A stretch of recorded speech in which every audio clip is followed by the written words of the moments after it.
जय श्री गणेश। नमस्कार। मैं आचार्य संजय द्विवेदी। मेरे समस्त प्रबुद्ध दर्शकों का मेरे चैनल पे हार्दिक स्वागत है। प्रिय दर्शकों, आज मैं दैत्य गुरु शुक्राचार्य के राशि परिवर्तन प्रभाव को लेकर आपके सम्मुख उपस्थित हूं। दैत्य गुरु 13 जनवरी को अपनी राशि का परिवर्तन करने जा रहे हैं तथा वर्तमान धनु राशि को छोड़कर अपने परम मित्र शनिदेव की मकर राशि में प्रवेश करने जा रहे हैं। अब ये एक अत्यंत सकारात्मक परिवर्तन है क्योंकि मित्र की राशि में है और ज्योतिष के नियमानुसार जब भी कोई ग्रह स्वराशि का, मित्र राशि का या उच्च राशि का होता है तो उसका प्रभाव, उसकी क्षमता, उसका बल तथा उसका प्रभाव कई सौ गुना बढ़ जाता है। वो ग्रह अत्यंत सकारात्मक परिणाम प्रदान करता है तथा समस्त राशि के जातकों पर उनका प्रभाव निश्चित रूप से प्राप्त होता है। शुक्राचार्य अत्यंत सौम्य ग्रह हैं, सर्वाधिक शुभता की प्राप्ति कराते हैं, सुखों को प्रदान करने वाले शुक्राचार्य हैं। इस जगत में जितना भी बड़ा सुख है शुक्राचार्य प्रदान करते हैं, चाहे वो बड़ा घर हो, बड़ा वाहन हो, बड़ी इंडस्ट्री हो, बड़ा व्यापार हो, बड़ी भूमि हो, रत्न आभूषण का सुख हो, कला क्षेत्र में बड़े नाम तथा बड़े धन की प्राप्ति हो, मान सम्मान की प्राप्ति हो, ऐश्वर्य वैभव में जो वृद्धि होती है वो शुक्राचार्य के कारण होती है। स्त्री सुख, संतान सुख शुक्राचार्य प्रदान करते हैं। भोग विलास के कारक भी शुक्राचार्य हैं, तो समस्त सुखों को, समस्त साधनों को प्रदान करने वाले शुक्राचार्य अब बलवान हो रहे हैं और इसका प्रभाव समस्त राशि के जातकों को मिलने वाला है। कुछ अच्छे परिणाम भी मिलेंगे, कुछ विशेष लाभ भी प्राप्त हो सकता है। प्रिय दर्शकों, आज मैं मीन राशि के लिए शुक्राचार्य के इस परिवर्तन से किस प्रकार की स्थितियां बनेंगी, किन भाव में वृद्धि होगी, कितना लाभ आपको प्राप्त होगा अथवा कहीं पर कोई समस्या या अवरोध तो उसका क्या निराकरण है, संपूर्ण विश्लेषण मैं पूर्ण तर्क के साथ करने जा रहा हूं। प्रिय दर्शकों, इस राशिफल को आप अपने लग्न तथा राशि दोनों के अनुसार देख सकते हैं।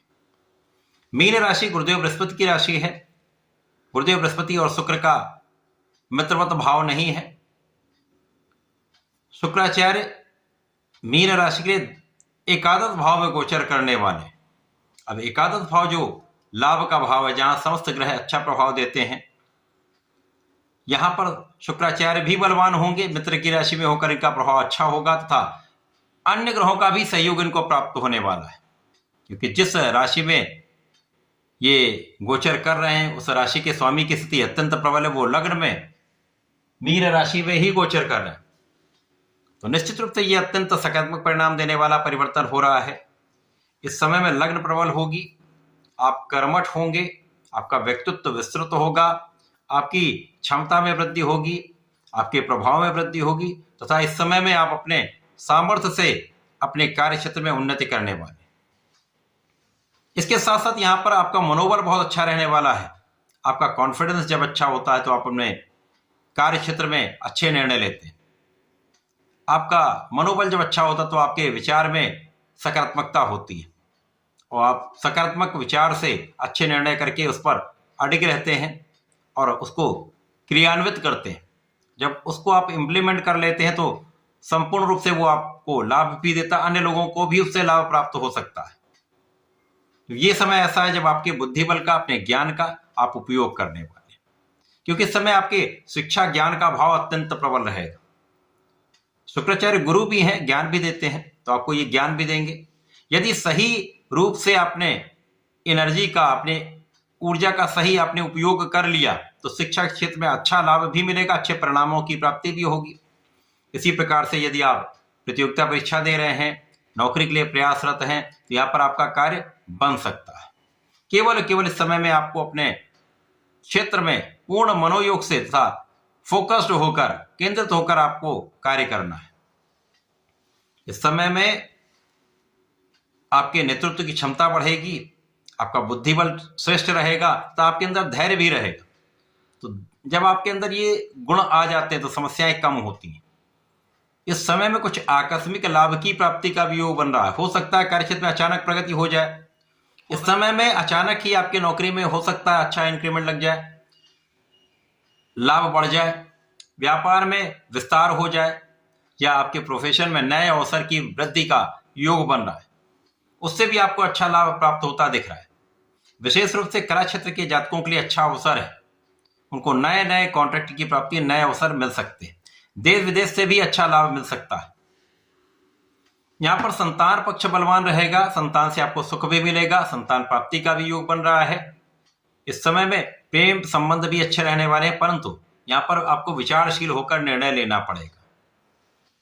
ये समय ऐसा है जब आपके काम भी बनेंगे और आपके मन की इच्छा की पूर्ति भी होगी। इस समय में धन का एक अच्छा लाभ होता दिख रहा है। धन के लिए आपको बहुत मेहनत नहीं करनी पड़ेगी, बहुत परिश्रम नहीं करना पड़ेगा। आपके संयमित ढंग से, सुचारू रूप से काम करने से ही, नियमित अपने प्रयास करने से ही अच्छा धन लाभ आपको प्राप्त होता दिख रहा है। इसके साथ परिवार का पूर्ण सहयोग आपको प्राप्त हो रहा है। आपके पारिवारिक भाव में वृद्धि हो रही है।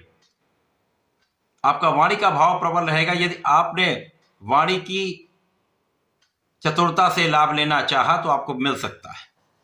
इस समय में गुरुदेव बृहस्पति चतुर्थ भाव में गोचर कर रहे हैं और चतुर्थ के स्वामी एकादश भाव में शुक्राचार्य के साथ ही धन योग में होंगे। निश्चित रूप से यह समय आपके सुख साधन में वृद्धि कराने वाला होगा। आपके सुखों को बढ़ाने वाला समय बन रहा है। लोगों के बीच में भी आपका एक अच्छा प्रभाव रहेगा। लोगों का सहयोग भी प्राप्त होगा, जिससे आपको अच्छे लाभ की प्राप्ति होती दिख रही है। शुक्राचार्य यहां पर आपको स्वस्थ भी रखेंगे, आपकी शारीरिक समस्याओं का निस्तारण भी होगा, आपके आध्यात्मिक ज्ञान में वृद्धि होगी। यहां पर आपको विशेष ज्ञान प्राप्त करना चाह रहे हैं, वो भी आप प्राप्त कर सकते हैं। यहां पर आप धार्मिक भी रहेंगे, पूजा पाठ में आपका मन भी लगेगा। तो ये शुक्राचार्य का परिवर्तन आपके लिए अच्छा प्रभाव दे रहा है।